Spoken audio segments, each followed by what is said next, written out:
आज हम बात करेंगे एक ऐसे सवाल की जो शायद हर इंसान के मन में आता है। मरने के बाद हमारा क्या होगा? क्या हमारा पुनर्जन्म होगा या सब कुछ खत्म हो जाएगा? मैं कहता हूँ तुम्हारे मरने के बाद तुम्हारा व्यक्तिगत अस्तित्व पूरी तरह खत्म हो जाएगा। यह भ्रम क्यों है कि तुम इतने खास हो कि तुम्हारे साथ कुछ बड़ा होगा? मरने से पहले अगर तुमने अपने जीवन में कुछ खास नहीं किया तो मरने के बाद भी कुछ नहीं होगा। यह समझो कि व्यक्तिगत अस्तित्व व्यष्टि का अंत होता है, लेकिन समष्टि यानी इस पूरी प्रकृति और अस्तित्व का चक्र चलता रहता है।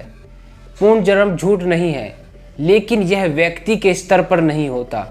मैं यह नहीं कहता कि पुनर्जन्म नहीं है, मैं सिर्फ यह कहता हूँ कि व्यक्ति का पुनर्जन्म नहीं होता। जैसे सोचो, सागर बार बार लहरें उठाता है, लहरें आती जाती रहती है, हर नई लहर सागर से उठती है और उसी में विलीन हो जाती है। लहर का अस्तित्व खत्म हो जाता है। इससे यह मत समझ लेना कि लहर का पुनर्जन्म होगा। लहर लहर ही थी, वह फिर से वैसी नहीं बनेगी। अगर तुम्हारा नाम राजू है तो राजू मरने के बाद खत्म हो जाएगा। राजू का कोई पुनर्जन्म नहीं होगा। पुनर्जन्म को समझने में बहुत भूल हुई है। लोग कहते हैं राजू अगले जन्म में रामू बन जाएगा। यह एक बचकाना सोच है। पुनर्जन्म का अर्थ यह नहीं है कि तुम्हारा नाम, चेहरा, यादें सब कुछ दोबारा लौट कर आएंगे। तुम्हारा व्यक्तिगत अस्तित्व खत्म हो जाता है। कुछ लोग कहते हैं अगर मरने के बाद कुछ नहीं बचता तो हमें इस जन्म में जो चाहे करने का हक है। लेकिन सच यह है कि तुम्हारे पाप और पुण्य का परिणाम तुरंत मिलता है। पाप करने के लिए तुम्हें पापी बनना पड़ता है। पापी होना अपने आप में बहुत बड़ा कष्ट है। पुण्य करने के लिए तुम्हें एक उच्च चेतना की अवस्था में होना पड़ता है। पुण्य का इनाम उसी क्षण मिलता है।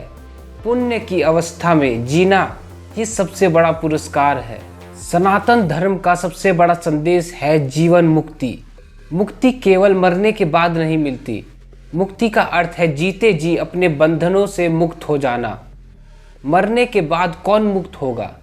अगर तुम मर गए तो मुक्ति किसके लिए होगी?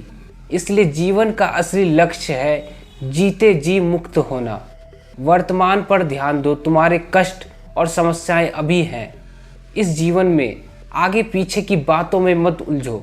मरने के बाद का सोचने के बजाय इस जन्म में अपनी बंदिशों को पहचानो। अपने वर्तमान पर ध्यान दो।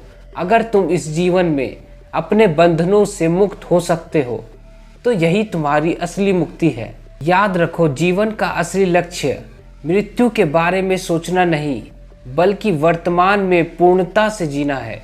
मुक्ति इस जन्म में है, इसे खोजो।